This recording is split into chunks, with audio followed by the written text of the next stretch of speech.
والمؤمنات والقانتين والقانتات والصادقين والصادقات والصابرين والصابرات والخاشعين والخاشعات والمتصدقين والمتصدقات والصائمين والصائمات والحافظين فروجهم والحافظات والذاكرين الله كثيرا والذاكرات। এইখানে আমলের দিক দিয়ে নারী পুরুষের সমান অধিকার, কর্মের দিক দিয়ে সমান অধিকার না, আমলের দিক দিয়ে সমান অধিকার। নারীরাও ইবাদত করবে, নারীরাও নামাজ পড়বে, পুরুষরাও নামাজ পড়বে, নারীরা রোজা রাখবে, পুরুষরাও রোজা রাখবে। এই আয়াতের মধ্যে পুরোটা বলা যাচ্ছে না, সময় কম। নারীরাও লজ্জাস্থান হেফাজত করবে, পুরুষরাও তার লজ্জাস্থান হেফাজত করবে। নারীদের লজ্জাস্থান নারীরা হেফাজত করবে, পুরুষের লজ্জাস্থান পুরুষরা হেফাজত করবে।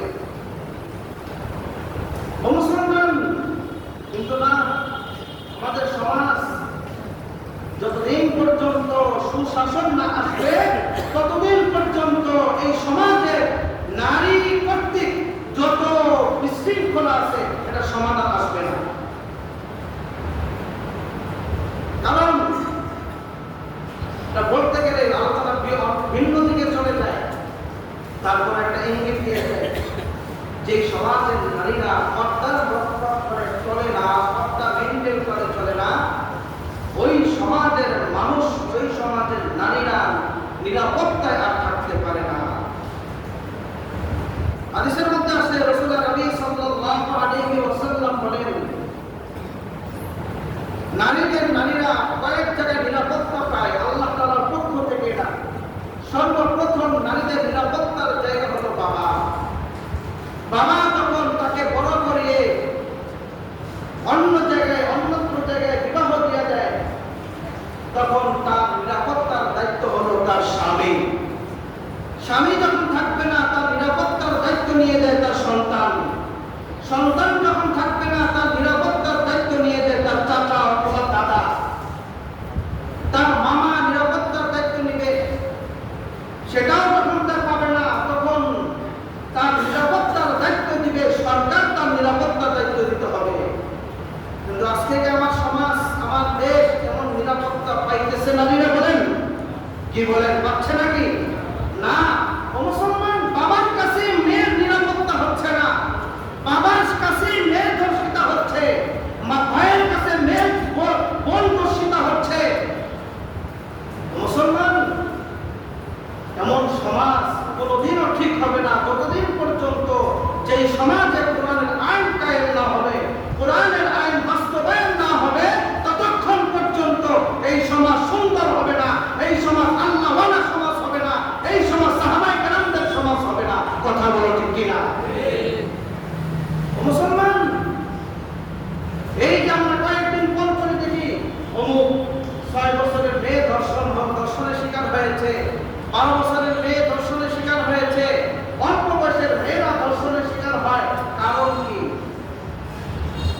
কিছুদিন পরপরই আমরা এই কথাগুলো শুনতে পাচ্ছি। এর কারণ একটাই কারণ খুঁজে পাওয়া যায় যে তার পিতামাতা সন্তান ঠিক মতো নিরাপত্তা দিতে পারতেছে না। সন্তানদেরকে পিতামাতারা নিরাপত্তা দিতে পারতেছে না। এবং এই সমাজের আরেকটা সবচেয়ে উল্লেখযোগ্য কারণ হলো এই সমাজের সঠিক বিচার, ন্যায় বিচার আজ পর্যন্ত হচ্ছে না। যেদিন ন্যায় বিচার হবে সেদিন সমাজ সুস্থ হয়ে যাবে, দেশ শান্ত হয়ে যাবে, দেশের মেয়েরা নারীরা নিরাপত্তা পাবে, পুরুষরাও নিরাপত্তা পাবে। এরকমের অনেক ঘটনা আমরা শুনেছি বিগত দিনগুলোতে গিয়েছে যে নারীর সম্মান মুসলমানরা দিতে জানে না।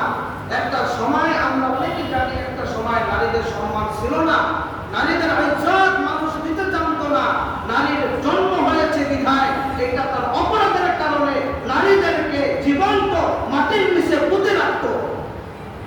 এমন একটা সমাজ পৃথিবীতে ছিল। মুসলমান যারা মক্কা নগরীতে গেছেন বাইতুল্লাহ ঢুকতে, আপনার জাবালুল কাবা থেকে বাইতুল্লাহ ঢুকতে ওখানে পাশেই ছিল একটা গণকবর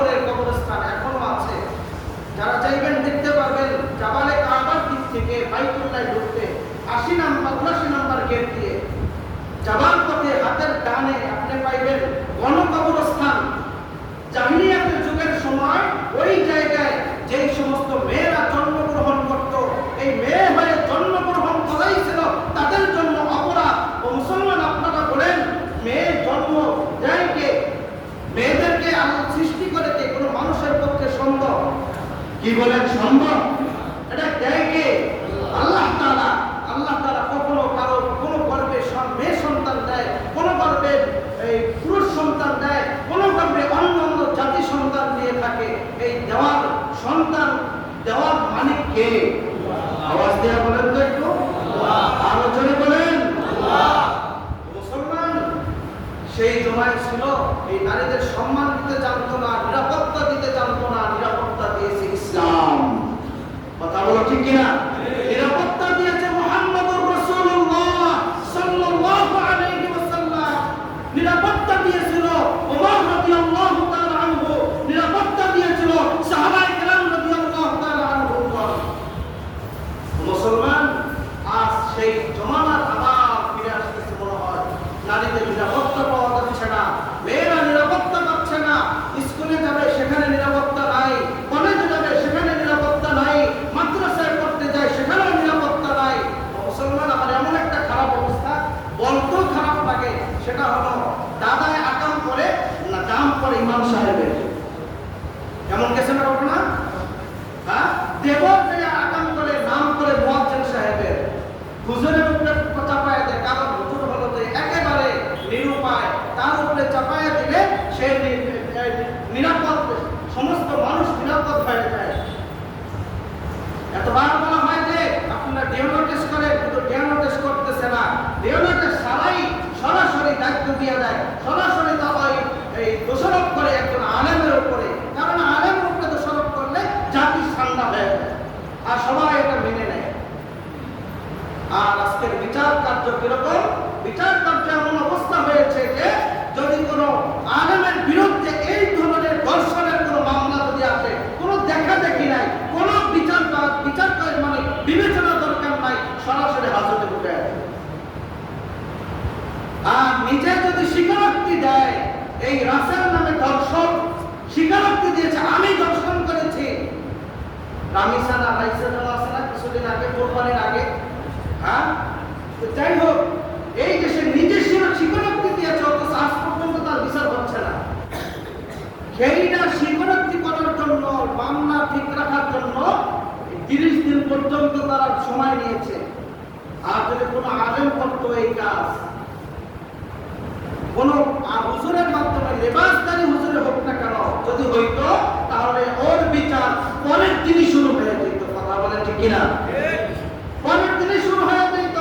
পাবলিক করেছে তো, সাধারণ মানুষ করেছে, নিজের স্বীকারোক্তি দিচ্ছে, যার কারণে এখন সেই আসামির পক্ষের উকিল এখন বলতেছে যে আমার মক্কেল ছিল, মাতাল অবস্থায় ছিল, নেশাগ্রস্ত অবস্থায় ছিল, যদি কিছু করে থাকে ভুল করেছে। সে নিজেও বলে আমি এখন কাঠগড়ায় দাঁড়িয়ে বলে যে আমার তখন মাথা সেন্স ঠিক ছিল না, মাতাল অবস্থায় ছিলাম।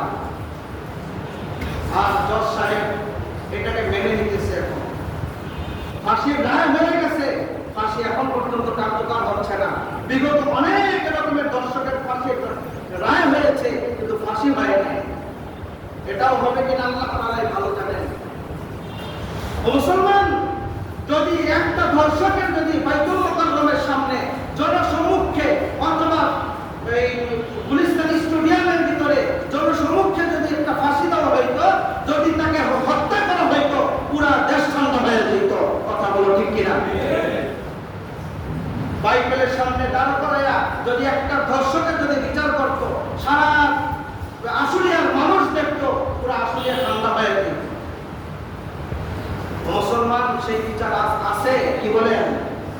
আপনি মামলা নিয়ে দেবেন। এরকমের এক বাবার মেয়ে ধর্ষণের শিকার হয়েছে, বাবা গেছে থানায় মামলা করার জন্য, আজ আসে, কাজ আসে, পরশু আসে, পুলিশ বাসায় আসে না, তদন্তে আসে না।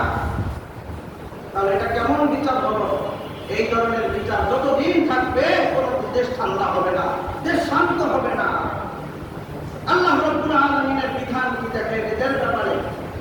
সূরাতুন নূরের মধ্যে আল্লাহ তাআলা বলেন, আয-যানিয়াতু ওয়াজ-যানি ফাজলিদু কুল্লা ওয়াহিদিন মিনহুমা মিআতা জালদা। এই আয়াতের আগে আরেকটা আয়াত নাযিল হয়েছিল কোন এক সময়, আশ-শাইখু ওয়াশ-শাইখাতু ইযা জানায়া ফাকানাম মিনাল্লাহ। যদি কোনো বিবাহিত পুরুষ এবং নারী যদি জিনা করে, এদের বেঁচে থাকার কোনো অধিকার নাই, এদের বেঁচে থাকার সূর্যের আলো দেখার কোনো অধিকার নাই, চন্দ্রের আলো দেখার কোনো অধিকার নাই, দুনিয়ার কোনো আলো বাতাস পাওয়ার অধিকার নাই। আল্লাহ তাআলা কোরআনের মাধ্যমে বলেন, ওকে সরাসরি হত্যা করে ফেলো। এই আয়াতটা কোরআনের মধ্যে এখন আল্লাহ তাআলা এটাকে মানসুখ করে দিয়েছে, কিন্তু এটার বিধান আজও পর্যন্ত আছে। যে রাষ্ট্রের মধ্যে এই বিধান আছে, আরেকটা বিধানের কথা শোনেন, as-sariqu was-sariqatu faqta'u aydiyahumaa। আল্লাহ তাআলা বলেন, যদি কোনো চোর যদি চুরি করে, চোরের হাত কেটে দাও। এটা কোরআনের আয়াত, চোরের হাত কেটে দাও। আজ পর্যন্ত কোন চোরের হাত কাটছে? কে বলেন? না, চোরকে আরো প্রশাসনভাবে সহযোগিতা করছে। হ্যাঁ, চোরকে আরো প্রশাসনভাবে সহযোগিতা করছে। চোর জেলখানায় গেছে, ওখানে নিরাপত্তা পেয়ে, ওখান থেকে কিছুদিন পরে মুক্তি পেয়ে বুক ফুলেই আসে, ডাকাত হয়ে আসে, আর সে ডাকাতি শুরু করে দেয়। মুসলমান, কোরআনের বিচার বাংলার জমিনে নাই, আজও পর্যন্ত হয় না এখনো। যেদিন হবে দেশটা ঠান্ডা হয়ে যাবে, যেদিন হবে রাস্তায় নামলে মানুষ খুন হবে না, যেদিন হবে আপনার মেয়ে, আপনার স্ত্রী, আপনার বোন সব নিরাপত্তা পাবে। মুসলমান, পুরুষদের ব্যাপারে একটা কথা বলে আমি শেষ করে দিব। যে সমস্ত পুরুষরা অবৈধ সম্পর্কে লিপ্ত আছে, এখানেও যারা আছেন আর মসজিদে উপস্থিত নাই, তাদের মধ্যেও যারা আছে, অবৈধ সম্পর্ক, এটা তো বুঝছেন নাকি? ভালোবাসা, হ্যাঁ, প্রেম, ভালোবাসা। আল্লাহ তাআলা বলেন, কুল ইন কুনতুম তুহিব্বুনাল্লাহা ফাত্তাবিউনি ইউহিব্বুকুমুল্লাহ ওয়া ইয়াগফির লাকুম যুনুবাকুম ওয়াল্লাহু গফুরুর রহিম। আল্লাহ তাআলা বলেন, প্রেম করতে মনে চায় আল্লাহ তাআলার সাথে প্রেম করো, প্রেম করতে মনে চায় রাসূলুল্লাহর সাথে প্রেম করো, ভালোবাসা করো, তোমার গুনাহ আল্লাহ মাফ করে দিবেন, তোমাকে বিনা হিসেবে জান্নাত দিবেন, রাসূলের সুপারিশ নিয়ে জান্নাতের ব্যবস্থা করবেন। ও মুসলমান, কিন্তু আজকে কিছু যুবক, পুরোগামী কিছু যুবক আছে যারা প্রেম করে অবৈধভাবে অন্য নারীর সাথে, রাসূলের সাথে প্রেম নয়, আল্লাহর সাথে কোনো প্রেম নাই, ভালোবাসা নাই। যাদের আল্লাহর সাথে প্রেম নয়, ভালোবাসা নয়, আজকে যারা অবৈধভাবে প্রেম করে, সম্পর্ক করে, বিবাহের সময় তাকে বিবাহ করে, খুব কম, এটা খুবই কম। প্রেম করবে, ভালোবাসা করবে, সব করবে, ঘুরতে যাবে, পার্কে যাবে, আইসক্রিম খাবে, সব করবে, বিবাহের সময় এমন একটা মেয়ে খুঁজে যে মেয়ে অন্য কারোর সাথে সম্পর্ক ছিল না, একেবারে মানে খাঁটি মুত্তাকি একটা মেয়ে দেশে খুঁজতে থাকে। কথা বলো ঠিক কিনা? নিজে মুত্তাকি না, কিন্তু বিবাহের সময় মুত্তাকি মেয়ে খুঁজে, তাকওয়ার মেয়ে খুঁজে, পরেশগার মেয়ে খুঁজে। নিজে মুত্তাকি না, নিজের দ্বারা অন্য অনেক মেয়ে, অনেক মহিলা ধর্ষণের শিকার হয়েছে, অথচ নিজে বিবাহের সময় সে খুঁজে যে মুত্তাকিওয়ালা পরেশগার একজন। আল্লাহ তাআলা এর ব্যাপারে আল্লাহ তাআলা কোরআনে বলে, ও মুসলমান, এর আগে বলেনি এখানে অবিবাহিত কারা আছে? একটু হাত তোলেন, মেহেরবানি করে। আমি লজ্জা দিব না তাদেরকে। অবিবাহিত কারা আছে? হাত তোলেন। অবিবাহিত নাই এখানে কেউ? সবাই বিবাহ করছেন? ওই যে দুজন হাত তুলছে, এই একজন, তিনজন, ওই যে দেড় করতেছে। আর কে কে আছেন অবিবাহিত? একটু হাত তোলেন, মেহেরবানি করে। অবিবাহিত যারা আছেন, দেখি অবিবাহিত কারা এখানে? এই তাহলে ভাবছি আমি হাত তুলতেছে না। হ্যাঁ, অবিবাহিত আছেন না? এখানে আছেন তো নাকি? আচ্ছা, বিবাহিত সংখ্যা কতজন? হাত তোলার তো একটু। এদিনই তো পাওয়ার বেশি দেওয়া যায়। বিবাহিত সংখ্যা, ওই যে দাঁড়াইতে দিতেছে, দাঁড়ানো করতে বিবাহিত সংখ্যা সে দাঁড়াই দিতে থাকে। যাই হোক, একটু মজা নিলাম আপনাদের কাছ থেকে, দেখার দ্বারাও একটা শিক্ষণীয় আছে। শিক্ষণীয় কি? সূরা নূরের মধ্যে আল্লাহ তাআলা বলেন, অবিবাহিত যারা আছেন মেহেরবানি করে কানটা পরিষ্কার করে শুনে নেন। আল্লাহ তাআলা বলেন, আশ-শাইখু ওয়াশ-শাইখাতু আল-খাবিসাতু লিল-খাবিসিনা ওয়াল-খাবিসুনা লিল-খাবিসাত। অবিবাহিত যারা দুশ্চরিত্র অধিকারীর এখানে যারা আছেন, মেহেরবানি করে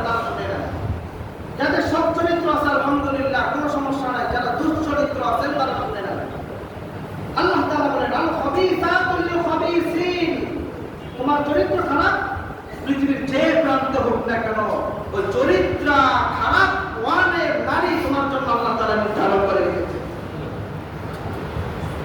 আল খাবিসাতু লিল খাবিসিন ওয়াল খাবিসুনা লিল খাবিসাত। যে সমস্ত নারীরা চরিত্র খারাপ, যে সমস্ত নারীদের চরিত্র ঠিক নাই, এদের জন্য আল্লাহ তাআলা দুশ্চরিত্র পুরুষদেরকে ঠিক করে রেখেছে। সেই পৃথিবীর যে প্রান্তে হোক না কেন, ওই জায়গা না যাওয়া পর্যন্ত তার বিবাহ হবে না। শয়তান শয়তানের সাথে মিলে ভালো বলেন, কাদের সাথে? ভালোর সাথে মিলে। যেখানে আল্লাহ তাআলা বলেন ওয়াত-তাইয়্যিবাতু লিত-তাইয়্যিবিনা ওয়াত-তাইয়্যিবুনা লিত-তাইয়্যিবাত ওয়াত-তাইয়্যিবাতু লিত-তাইয়্যিবিন। যে সমস্ত সৎ চরিত্রবান পুরুষ যারা আছে, আমি মনে করি এখানে সবাই সৎ চরিত্রবান পুরুষ। সৎ চরিত্রবান পুরুষ যারা আছেন, আল্লাহ তাআলা তাদের জন্য বিবাহের সময় এমন একটা মেয়েকে ব্যবস্থা করে দিবেন, আল্লাহ তাআলা ওই মেয়েটাকে হাজারো ফিতনার মধ্যে থেকে, হাজারো বিপদের মধ্যে থেকে, হাজারো বিশৃঙ্খলার মধ্যে থেকে আল্লাহ তাআলা হেফাজত করে সুন্দরভাবে মুত্তাকি হিসাবে, পরহেজগার হিসাবে আপনার কাছে পৌঁছে দিবেন। খুশি হয় না? খুশি হয় না? এটা জোরে বলেন। হ্যাঁ, আর তো জোরে বলেন। কেউ আলহামদুলিল্লাহ বলতে আছে, এটা ভালো, সমস্যা নেই। দেখেন, যদি চরিত্র ভালো হয় মুসলমান, আপনার স্ত্রীটা হবে চরিত্রবান। আপনার চরিত্র যদি এখন খারাপ হয়, আপনার স্ত্রীটা হবে চরিত্র খারাপ। মনে করতে পারেন আমি যে বিবাহ করেছি বা যাকে করবো, সারা এলাকা সবাই বলতেছে যে এই লোকটা, এই মেয়েটা খাঁটি মুসলমান, ইমানদারওয়ালা, একেবারে নির্ঘাত খাঁটি, এতে কোনো বিন্দু মাত্র কোনো খারাপের অবকাশ নেই। আল্লাহ তাআলা ওর মাধ্যমে বিবাহের পরে হোক বা আপনার সাথে বিবাহের পরে হোক বা আগে হোক, কোনো না কোনো ভাবে তার চরিত্র খারাপ হয়েছিল, যার কারণে আপনার কাছে তাকে দেওয়া হয়েছে। মুসলমান এখানে যারা অবিবাহিত আছেন, একটু আওয়াজ দেওয়া করবেন, আপনারা যাদেরকে বিবাহ করতে চান, আপনারা কি চান সেই মেয়েগুলো চরিত্রবান হয়, মুত্তাকি হয়? একটু জবাব দেওয়া বলেন। বুঝেন আমার কথা? যারা অবিবাহিত এখানে আছেন তাদের জন্য বলতেছি যে আপনারা কি চান যে এমন একটা মেয়েকে বিবাহ করবেন যেই মেয়েটা চরিত্রবান, চরিত্র খারাপ এমন না, চরিত্রবান মেয়ে এবং আল্লাহওয়ালা, মুত্তাকি, তাকওয়া, পরহেজগার, পর্দার সহিত থাকে, এমন একটা মেয়েকে বিবাহ করতে চান? এরকমের অবিবাহিত পুরুষ এখানে কারা কারা আছেন? এই তো অনেকে হাত তুলতেছে। আলহামদুলিল্লাহ, ভালো, বলি আলহামদুলিল্লাহ। আল্লাহ তাআলা কবুল করুন, সকলে বলে আমিন। মুসলমান যদি এমনটাই চান, যদি পিছনে যদি কোনো অন্যায় হয়ে থাকে, আজকে তওবা করেন, ইস্তেগফার করেন, আল্লাহর কাছে কান্নাকাটি করেন, দেখবেন ইনশাআল্লাহ আপনার বিবাহের সময় এমন একজন নারীকে ব্যবস্থা করে দিবে যেই নারীটা আল্লাহ তাআলার তাকওয়াবান, আল্লাহ তাআলাকে ভয় করে, আর মুত্তাকি একটা নারীকে আপনার জন্য ব্যবস্থা করে দিবে ইনশাআল্লাহ। এটা আমি বিশ্বাস, কারণ কোরআনে বলছে ওয়াত-তাইয়্যিবাতু লিত-তাইয়্যিবিনা ওয়াত-তাইয়্যিবুনা লিত-তাইয়্যিবাত উলাইকা মুবাররাউনা মিম্মা ইয়াকুলুন। উলাইকা মুবাররাউন, আল্লাহ তাআলা তাদেরকে মুবাররাউন দেয়া বলতেছে, এরকমের পুরস্কার হিসাবে তাকে আল্লাহ তাআলা ব্যবস্থা করে দিবেন। এখন যারা বিবাহ করছেন তারা বলতেছেন, হায় হায় রে, এই ওয়াজটা যদি বিয়ার আগে শুনতাম তাহলে একটু ভালো হইতো। হ্যাঁ মুসলমান, তাদের জন্য একটা কথা এখন বলবো, 1 মিনিটও লাগবে না। কথাটা হলো, যারা বিবাহ করে ফেলেছি তো করে ফেলেছি, এখন তাদের জন্য দোয়া করা। রব্বানা হাব লানা মিন আজওয়াজিনা ওয়া যুররিয়াতিনা কুররাতা আয়ুনিন ওয়াজআলনা লিল মুত্তাকিনা ইমামা। তারা এই দোয়াটা করবেন, আরবি তো বলতে না পারো, বাংলায় বলবেন। যারা আরবি বলবেন, এটা সূরা ফুরকানের শেষের দিকে আছে, এই আয়াতটা সূরা ফুরকানের শেষের দিকে কোরআনে আল্লাহ তাআলা দিয়েছেন।